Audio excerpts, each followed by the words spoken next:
It's time for Friday night football action. The End Zone with your host, Bill Shanks. And good evening, everyone. Welcome to the End Zone. I'm Bill Shanks from Fox Sports 1670 AM in Macon. Tonight was the last night of the regular season, so we've got some important highlights to show you on the program. Later we'll have the game of the week, the play-in game, if you will, between Westside and Perry. We'll also tell you who won Region 2 and AAA with the Peach County Baldwin game. But first, action from the GISA. Mount DeSales cruising along 2 weeks ago, and all of a sudden they were beaten by Stratford. Then last week they were up 24-0 on John Millage, only to see the Trojans come back and win by 6. Tonight the Cavs welcome more Trojans to Mike Garvin Stadium. Tatnall had won 7 in a row after starting the season 0-2, so they were on a roll. Here we go for some of the highlights. The Cavs and the Trojans back for some of the action of this game, where in the first quarter, Tatnall got going first. John Rader fakes the toss, then to Clay Humphreys. Then he's going to look for someone to pass to. Gets in the middle there and taken down by Bryant. Then Andrew Layson gets the ball, runs up the middle, but he's stopped, pulled backwards. Good defense by the Cavs. Rader then again gets the ball right side. Runs to his left, rather, looking for an opening, but makes the pass to Slaughter. Stembridge takes him down. Then Rader gets the ball, barely escapes, getting tackled when he passes to Andrew Layson. Pass is complete, but he doesn't make it far before being run out of bounds by Hadaway. Tatnall would go to the field goal and get 3 points there for the score to be 3-0. Trojans out on top. Mount DeSales resting a lot of their regulars here tonight. Second quarter, Tatnall again with the ball. Tyler Ward gets the ball, charges up the middle, gets about 15. Then Rader fakes a handoff, runs to the left, passes to Orlando and Mack, catches the ball on the 25-yard line and runs it all the way down what looks like for a touchdown, but it would be called back on a penalty, and Tatnall would go back to the 10-yard line. Andrew Layson then up the middle, up the gut, 5 yards to the 5-yard line. This time Rader keeps the ball and would get in there for the score. The PAT would be no good, and it would be 9-0 Trojans out on top. Cavaliers down with the ball. Ryan McCauley would step back and looking for an open player, but it's intercepted by Connor Alford right there. He's going to make it about 15 yards before being pushed out of bounds, and the Trojans would go back to work. Andrew Layson takes the ball up the middle, manages to hold off a couple of guys to get about 10 yards. Then Layson takes the ball up the middle again. This time stopped at the 5-yard line. Layson again up the middle. One last time in there for the score for 6 more points. They would try the 2-point conversion but fail, and it would be 16-0 there. Tatnall would go on to win this game 22-0. No big surprise because, as I said, Mount DeSales really holding off their starters.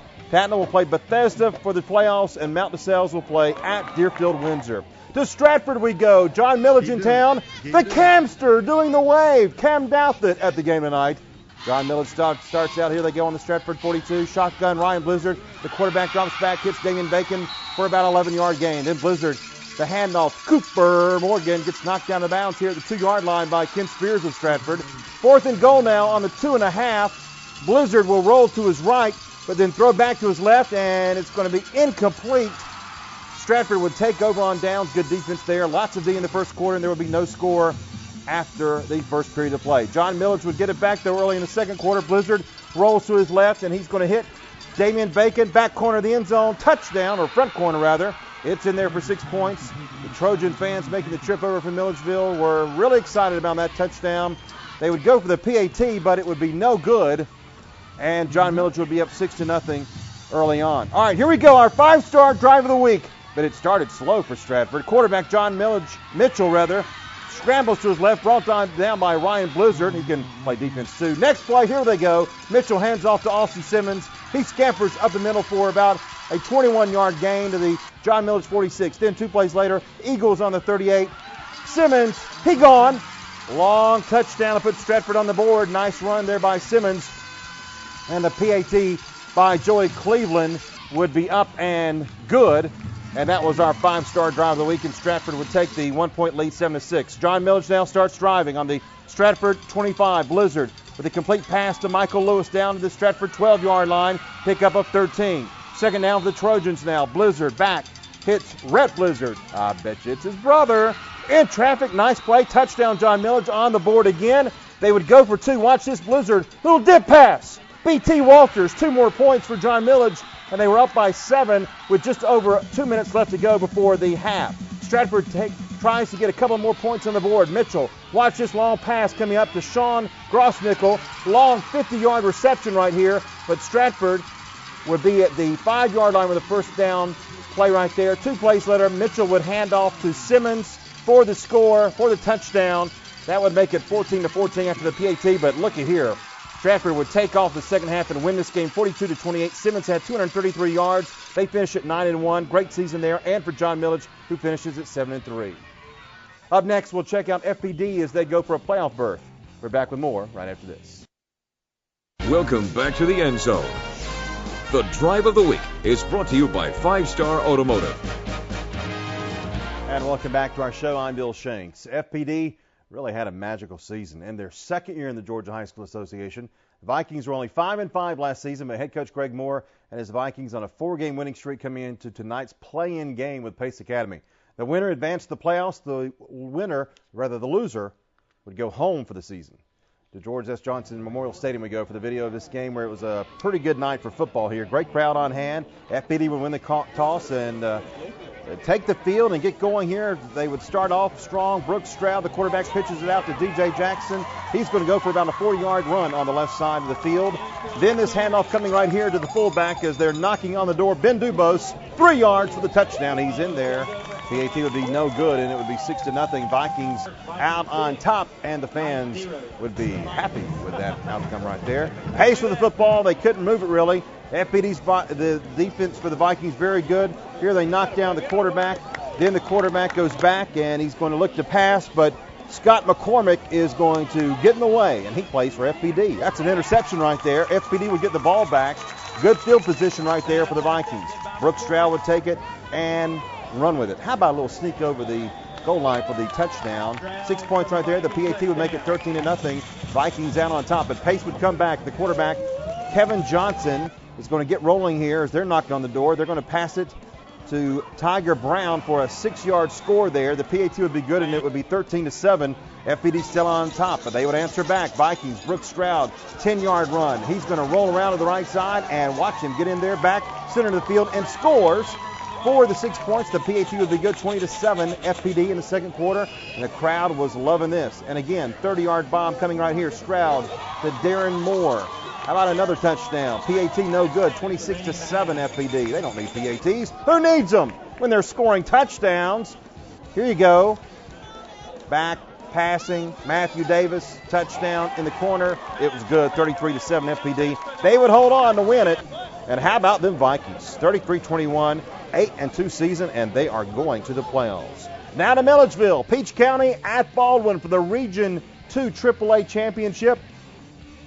And the Trojans with the ball first. Darian Howard up the gut. Watch him go to the Baldwin 28 for about a 40-yard gain. But Peach County would stall right there on a 4th down play and give the ball back to the Braves.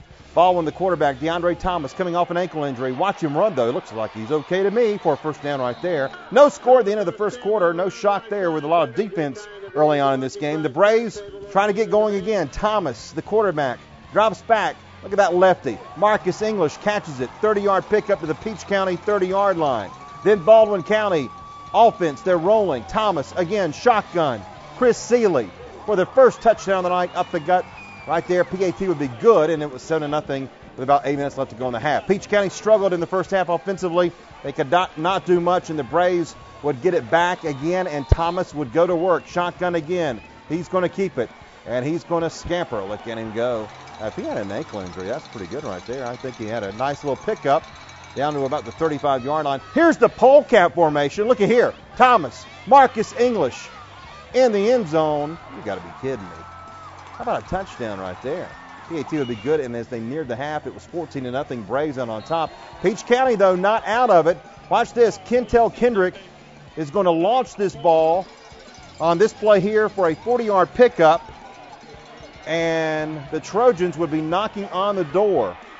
Then they would score a touchdown this next play. Let me tell you, while the video is running on this touchdown, it was 14-6 Baldwin at the half, but Peach County would come back and win this, folks. How about this? Peach County wins it 17-14 with a strong second half. They finish 9-1. Baldwin ends up at 8-2. We know the top 3 teams in Region 2 AAA. Who will be the 4th team in the region going into the playoffs? Westside and Perry, our game of the week, right after this. Welcome back to the End Zone. The hit of the week is brought to you by Middle Georgia Orthopedic.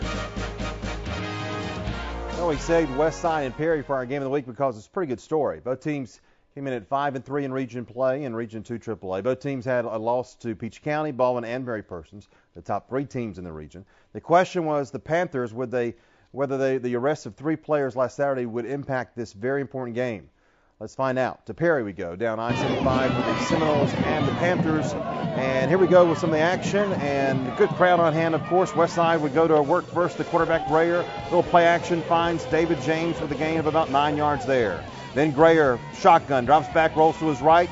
He's going to find David James, and it's going to be a 15-yard touch. How about that? He is in there for the score for the Seminoles, and it was 7-0 after the PAT. Perry now, 3rd and long on this play. Deontay Solomon rolls right and throws an incomplete pass. Perry would have to punt. Watch this. After 2 offsides penalties would make it 4th and short, and then Perry with a fake punt.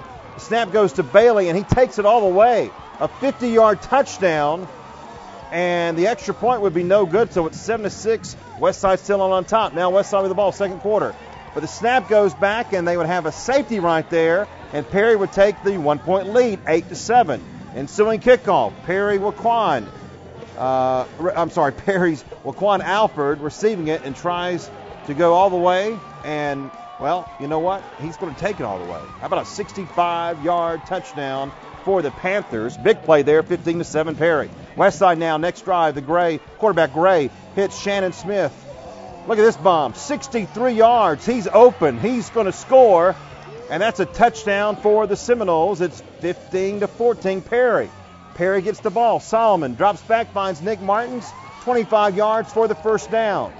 Then Mark Riley coming up, the running back, carries it up the middle, 20 yards. He's going to score. That would make it 22-14 Perry out on top. Here's the hit of the week. Terrell Johnson for Westside gets the carry, and he's popped by Sean Green. There's a replay there. Now Westside, just before the half, Gray finds Smith for the fade. Touchdown right there. The score will be tied at 22. Then third quarter, Westside with Gray hit Smith for a 46-yard touchdown. This would give Westside the lead, 29-22. But how about this? Perry comes back and wins this game, 40-36. Congratulations to Perry. They advance, and Westside is done for the year. We'll check out the rest of the scores from around Georgia right after this. A lot of important games on the schedule tonight. Let's check out some of the scores from around the state of Georgia, really, where Jones County season is over. They lose to Upson Lee tonight in Thomaston with a score of 24-12.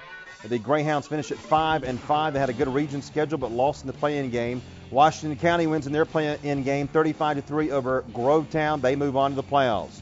Johnson County, the Trojans, have won 5 in a row now. They beat Bryan County 20-13.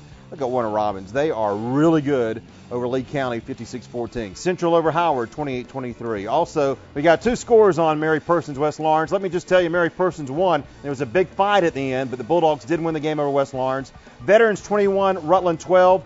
Jefferson County shut out Bleckley in a surprise, 35-0 tonight.